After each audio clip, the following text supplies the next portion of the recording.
voitures de légende, en collaboration avec Bardal, les produits de haute performance mécanique, et avec Trippy, la solution par excellence pour le chronométrage et le suivi par GPS.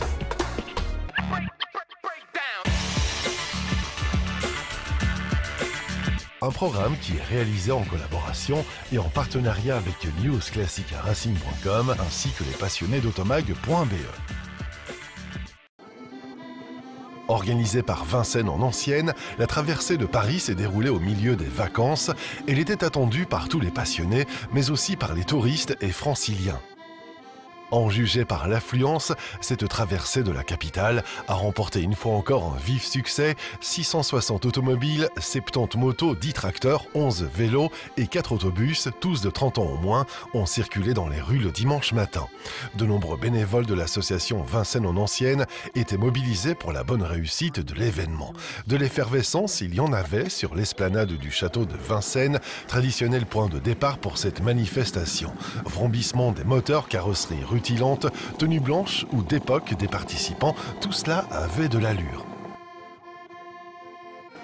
La voiture la plus ancienne était une Ford T de 1920, suivie de 4 Citroën, modèle 5 HP de 1923 et une Trèfle de 1925. Toutes les marques étaient représentées. La moto la plus ancienne était une moto Confort T4 de 1930. Alors Sylvain, il va faire la traversée.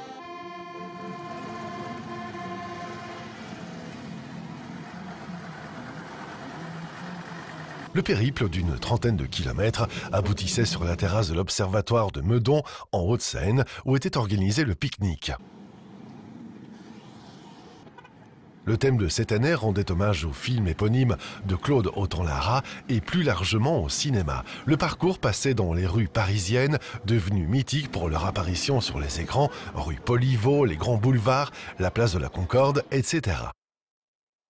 La traversée de Paris était avant tout la fête populaire des véhicules anciens, ouvert à tous. Il n'était pas nécessaire d'avoir une ancienne pour y participer.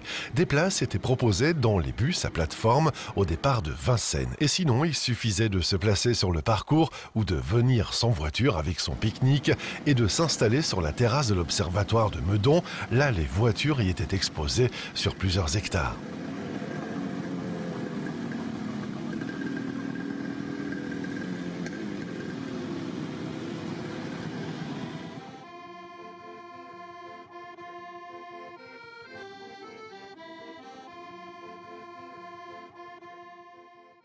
Le gendarme de Saint-Tropez a mis de l'animation aussi bien sur le parcours qu'à Meudon avec sa méhari, sa brigade et son panier à salade. L'amicale Police Patrimoine avait fait retentir les stridentes sirènes de ses 4 chevaux, Dauphine Pi, Simca 1100 DS19 ou Renault 12 Break Police dès son arrivée à Vincennes. Le Ballon d'Alsace est un territoire d'aventure. Il culmine à 1247 mètres d'altitude et offre un point de vue à 360 degrés, inoubliable sur la Forêt Noire, la face italienne du Mont Blanc, le Jura suisse et les Alpes bernoises. En retrouvant la ville de Busan comme étape samedi soir, la 2e édition de la montée historique du Ballon d'Alsace recolle avec l'histoire. C'est en effet à Busan que lors de la première course de côte du Ballon d'Alsace, le samedi 4 août 1906, se déroulaient les contrôles techniques et le banquet des chauffeurs. L'événement avait commencé en 1906, interrompu de nombreuses fois par la guerre. En 1974, le circuit est tellement pratiqué par les compétitions automobiles que les riverains affichaient leur ras-le-bol. Il a donc fallu attendre 2016 pour que la montée du Ballon d'Alsace retrouve sa splendeur. Une première démarche a été d'organiser une réunion avec les riverains. Jean-Pierre Munch, l'organisateur, a organisé une rencontre et à son grand étonnement, les opposants de l'époque ont été les premiers à adhérer à la reprise.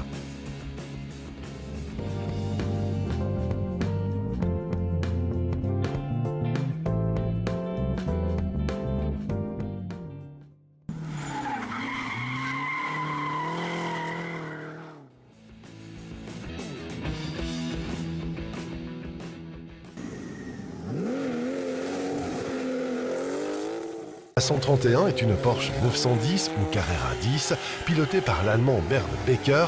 C'est une voiture construite par Porsche en 1966 et 1967, issue d'un précédent modèle de la marque, la 906. 15 exemplaires furent produits au total. La Porsche 910 fit ses débuts en 1966 en commençant par participer au championnat européen de course de côte de Sierre à Grand Montana en Suisse. On notait également la présence d'une Mercedes Simplex Grand Prix de 1908. L'organisation d'une montée historique sur un des hauts lieux du sport automobile français, dont les origines remontent donc à 1906, supposait aussi d'y retrouver ses anciens acteurs. L'un d'eux, Jacques Henry, nous a, comme à son habitude par surprise, quitté quelques mois trop tôt pour pouvoir venir retrouver les pentes du Ballon d'Alsace. Il est parti sans qu'on lui ait consacré un espace reconnaissant son talent et son courage. Jacques Henry habitait Lure, à un jet de pierre du Ballon d'Alsace, mais ce n'est certainement pas pour cela qu'il est le seul pilote à avoir gagné les 3 courses de côte sur les 3 versants du Ballon d'Alsace, Saint-Maurice-sur-Moselle, Belfort-Giromagny, Sewen. C'était en 1972 au volant de sa Porsche 910, une année particulièrement faste.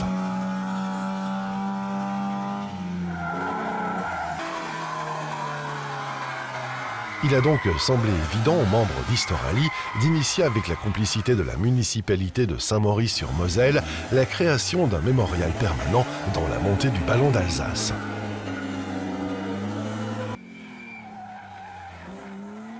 On remarquait aussi une jolie délégation de Matrajet et une forte représentation d'Alpine, de belle Opel Manta B et bien sûr les Anglaises emmenées par les Austin LA et autres triomphes musclés.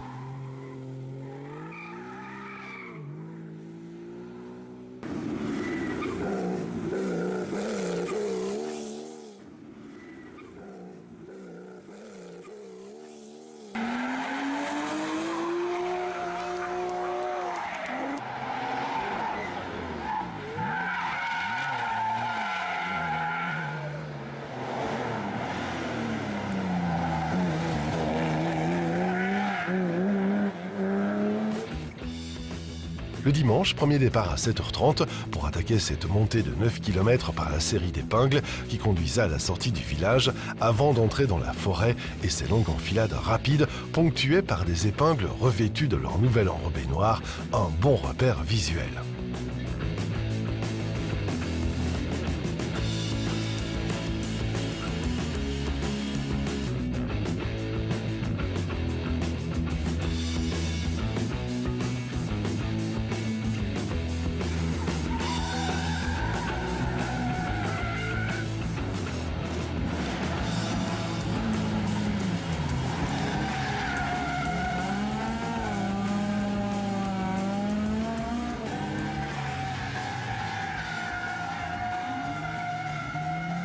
Avec plus de 40% d'équipage étranger, le caractère international de cette montée était bien affirmé. Les pilotes viennent de Suisse, Allemagne, mais les Anglais, Belges et Italiens étaient bien présents.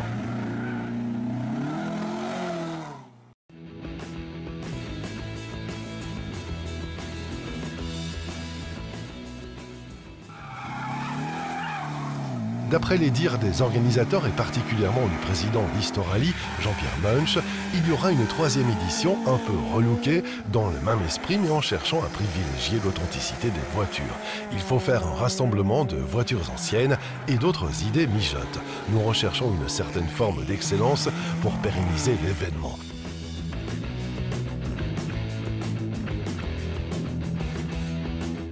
La montée historique du Ballon d'Alsace a accueilli cette année 150 pilotes et plus de 10 000 spectateurs. La montée se faisait avec 1 ou 2 passagers, suivant le type de voiture et suivant le désir de chacun.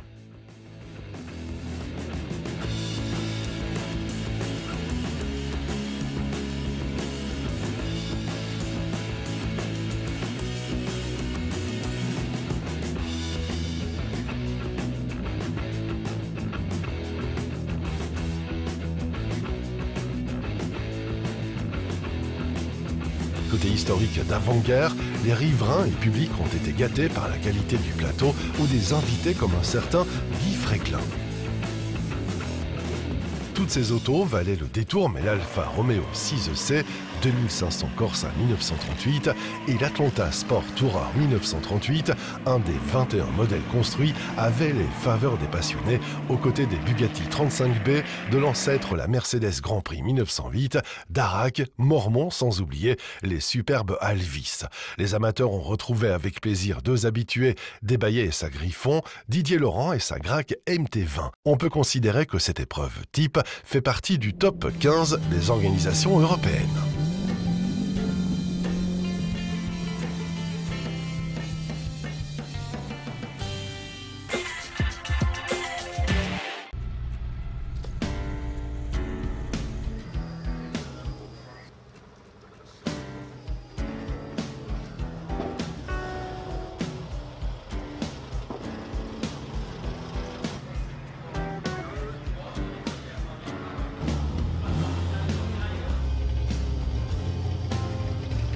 Limbourg est une ville francophone de Belgique, située en région wallonne, à l'est de la province de Liège, arrondissement de Verviers et dominant la Vesdre.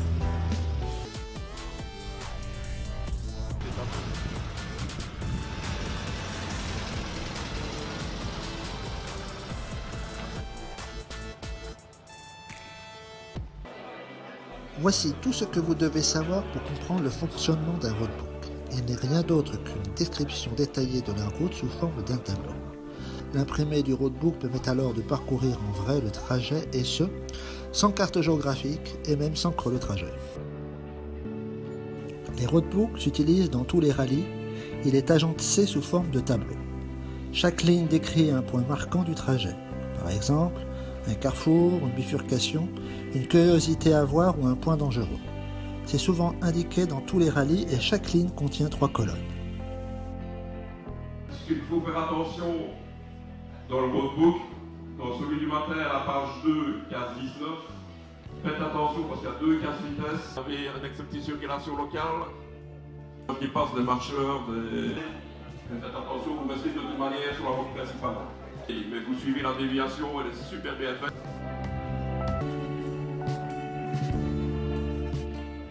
Notre organisateur avait réalisé son roadbook en utilisant une variété de systèmes de notation. Le roadbook définit l'itinéraire à suivre en utilisant une succession de schémas représentant les différents carrefours. On les appelle les fléchés, qu'ils soient métrés ou non. Quel que soit le style de note, les concurrents vont devoir prouver qu'ils ont bien suivi l'itinéraire exigé grâce à un certain contrôle de passage, les CP. Il en existe plusieurs sortes. Pour les débutants, les difficultés sont multiples. Attends, ça s'appelle comment déjà? C'est une case. Entre chaque note, la métrie. Donc voilà, c'était mon premier rallye, au rallye de Limbourg. Super chouette parcours. Donc le principe du roadbook, c'est qu'on suit de bas en haut les numéros. Nous avons les flèches avec les croisements de rue et d'après la flèche et le kilométrage. Et ceci continue chaque fois par numéro. Et si jamais on se trompe de chemin, il faut un peu recalculer, mais pour ça, on a le numéro du bas qui nous dit vraiment le nombre de mètres ou de kilomètres à faire.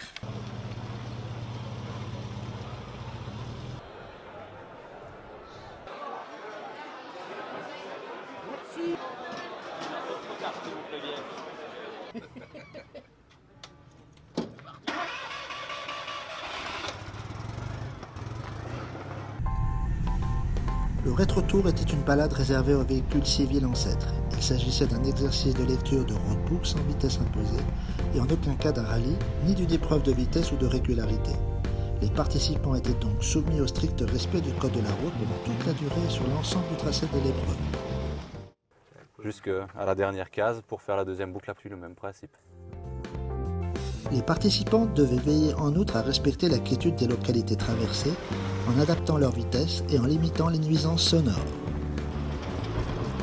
Étaient admis au départ les motos, sidecars et cyclecars civils fabriqués jusqu'en 1978 et les voitures et véhicules utilitaires civils fabriqués jusqu'en 1988. Les participants étaient garants et responsables de la conformité de leurs véhicules aux règles de circulation européennes, tant au niveau du contrôle technique que de l'immatriculation et de l'assurance. Les participants étaient invités à se présenter au stand de départ sur la grande place de Limbourg à partir de 7 h du matin le dimanche. Un carton de pointage ainsi qu'un roadbook leur était distribué au stand de départ à l'issue de chaque boucle effectuée. L'épreuve consistait en une ou deux boucles au choix au départ de la grande place que les participants devaient courir dans l'ordre préétabli par l'organisateur.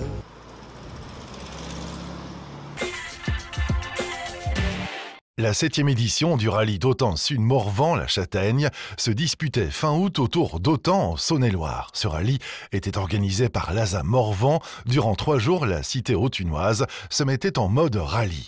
Bon, bienvenue à tous au rallye d'Autun, au 47e rallye d'Autun Sud-Morvan-La Châtaigne. Parcours total de 402 km, organisé en 2 étapes.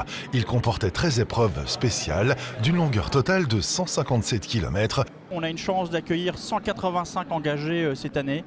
Beaucoup de véhicules historiques, puisque on a la chance d'avoir 49 VHC, un peu plus de 50 VHRS, LTRS, donc une grosse équipe véhicules historiques.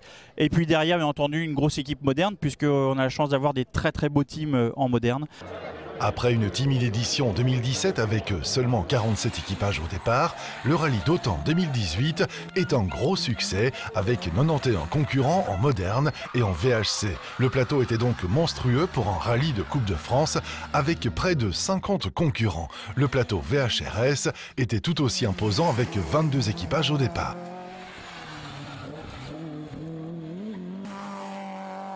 Le tracé, moi je le trouve magnifique. Bon, c'est sûr qu'on a une première spéciale qui est en route étroite et rapide, où notre auto n'est pas la plus à l'aise, mais le reste ça va très bien. 4 fois la même boucle, c'est extraordinaire aussi. On prend nos repères et on prend vraiment plaisir à piloter. Les explications de l'équipage de la Peugeot. J'ai 68 ans, j'ai couru il y a très longtemps. J'ai fait des châtaignes dans les années 70-80 en rallye 2. Et puis j'ai repris du service bien après, en courant en historique avec ces 505. Une 505 turbo de 1984. Aujourd'hui, on retrouve cette ambiance en historique, où les gens sont tous vraiment là pour se faire plaisir. J'ai roulé en moderne il y a plus de 20 ans et je suis super content de reprendre du service avec un pilote de la trempe de Serge, voilà. Des règles étaient appliquées par les organisateurs du rallye en accord avec le directeur de course de l'épreuve à tous les concurrents d'anciennes qui voulaient se faire plaisir sur route fermée en sécurité. L'ordre de départ était dans l'ordre des numéros attribués en fonction des moyennes choisies par les concurrents. Il restait inchangé durant tout le rallye. Dans tous les cas, les VHRS s'élançaient derrière les concurrents VHC et les concurrents en national. L'épreuve se déroulait comme pour les rallyes vitesse, avec des CH, des pointages et des carnets de contrôle. Le commentaire d'un participant. Je cours avec ma fille, Fiona, 5 ans, 4-5 ans, 7 ans. Et on court sur une Ford Escort groupe 2. Amateur et passionné depuis quelques années maintenant. Donc voilà, on prend beaucoup de plaisir à chaque épreuve. Comment on vient ? Moi, c'est mon papa qui m'a initiée. Parce qu'il roule depuis quelques années, depuis très longtemps. Et du coup, voilà, dès que j'ai eu l'âge, j'ai sauté dans le baquet. J'ai pris ma licence à 16 ans et voilà. J'ai jamais arrêté jusqu'à présent. Nous, on était un petit peu angoissés au départ parce qu'on ne connaissait pas du tout le circuit. C'est surtout le dégradement de la route. Parce que quand on passe derrière les modernes, il faut suivre leurs traces, sinon on est dehors parce qu'ils arrachent tellement le bitume que nous, on est obligé de subir. Mais sinon, ça se passe bien. Finalement, on s'est bien amusé parce qu'il y avait de la terre, donc on a pu se défouler, à glisser. La vitesse, c'est très difficile à estimer dans une spéciale parce que déjà, on n'a pas de compteur. Mais après, on se base sur les moyennes qui sont données à chaque chrono, c'est-à-dire comme dans la spéciale, dans la 2 et la 2 et la 5, on tourne à 101 km/h de moyenne. Donc ça fait des pointes à 180. L'organisation est super, l'ambiance très bien aussi, et les spéciales magnifiques. Le maître mot, déjà c'est de rester le plus concentré possible, de ne pas faire d'erreur, et puis espérer que la voiture tienne jusqu'au bout. C'est sous la pluie que le rallye d'Autun débutait le samedi, ce qui obligeait les pilotes à rivaliser avec les averses. Chaque concurrent donnait son avis. De toute manière, un peu stressé comme d'habitude. De toute manière, c'est le but du rallye. Une fois qu'on sera parti, ça ira beaucoup mieux. Hein, parce que bon, derrière, ça pousse un peu, donc ça serait bien de rester comme on est. Mais c'est pas facile. Ça va pas être facile, je pense. Ça va être compliqué. Bah, la première, les salles, bon, bah, après, comme tous les ans, on le sait. Hein, je veux dire, après, il faut faire attention. On a des sous-bois qui sont un peu humides comme ce matin.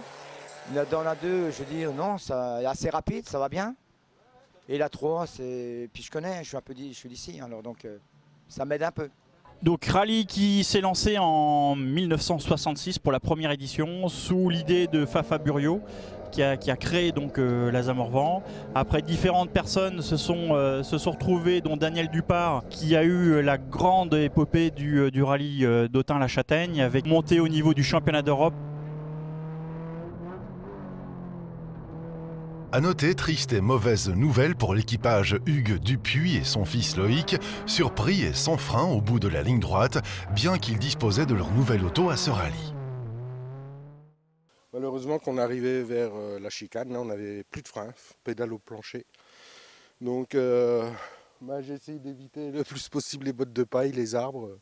Puis voilà, on a fait un soleil, mais le principal c'est qu'on s'en sort bien.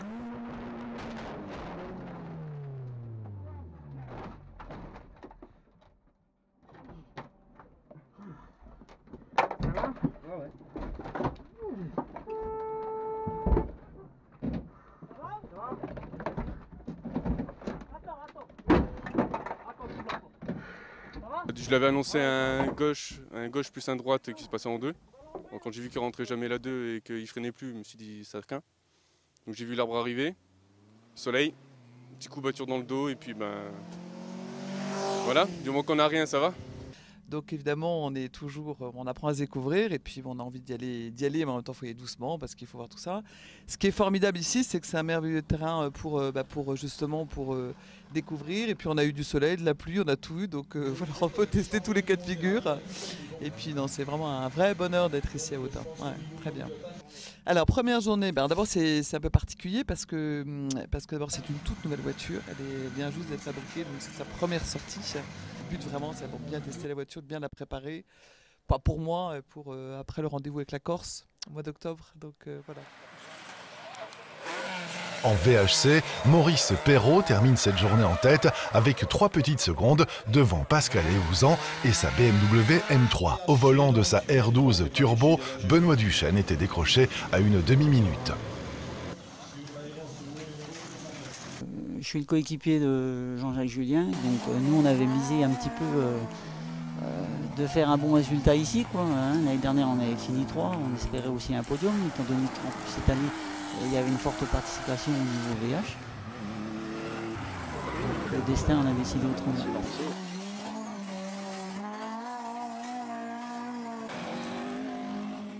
Le rallye était terminé, quoi, malheureusement. On va pas s'arrêter là-dessus, de toute façon. On ne s'arrête pas sur un échec déjà, voilà. Super spécial ou spécial spectacle, longue de 2 km. C'est un rallye qui est très sympa à faire déjà. Hein. Les spéciales sont super belles. Cette spéciale avait lieu dans le théâtre romain, ce lieu empreint d'histoire, témoin du riche passé historique de la cité morvandaise sous l'Antiquité, peut accueillir 4000 spectateurs. La proximité du parc de l'Éduin permettait aux spectateurs et aux assistances de prendre place dans les gradins et ainsi de profiter du spectacle. L'équipe du jeune et nouveau président Raphaël Diard et son bras droit Jean-Christophe Chaffiotte étaient la digne héritière des glorieux anciens qui, dans les années 70, amenèrent le rallye en championnat de France et d'Europe. C'était une autre époque, sans téléphone portable ni internet, une époque propre à développer une formidable solidarité entre tous les membres. L'esprit de la Châtaigne qui s'est transmis de génération en génération. La présence dans l'actuel comité d'organisation de 2 glorieux anciens, Gérard Plisson, Jean-Pierre Lemaître, montre à quel point ils sont attachés à leur Châtaigne. Il faut voir à travers cette constance qui dure depuis plus de 50 ans, la passion et le savoir-faire de gens opiniâtres et compétents qui ne comptent ni leur temps ni leur argent pour proposer une épreuve solide et bien faite. De rallye d'automne difficile en raison des conditions météo, il est devenu un rallye estival, ce qui n'enlève rien à sa réputation en raison notamment de la qualité de l'organisation, de l'accueil et celle du plateau, sans oublier le parcours toujours aussi exigeant. Alors les objectifs pour l'ASA, c'est d'avoir beaucoup de monde, que les gens prennent énormément de plaisir. Des très belles voitures, beaucoup de monde, beaucoup de public, les engagés qui viennent, qui commencent le rallye, qui terminent le rallye. Donc bienvenue pour le 47e rallye d'Autun, Sud-Morvan-La Châtaigne. Le rallye d'Autun-La Châtaigne est une institution et un véritable événement, et ce n'est pas cette 47e édition qui dérogera à la règle. La première place VHC, avec 47 engagés et ses 28 classés, revenait à Perrault Maurice, le père, et sa fille Fiona sur Ford Escort RS 2000. Le podium VHRS avec 22 engagés et 18 classés voyait la victoire de Fuchet-Hayet sur Porsche 911 SC devant l'ancien vainqueur du Monte-Carlo historique, José Larrep et David sur leur Opel Ascona.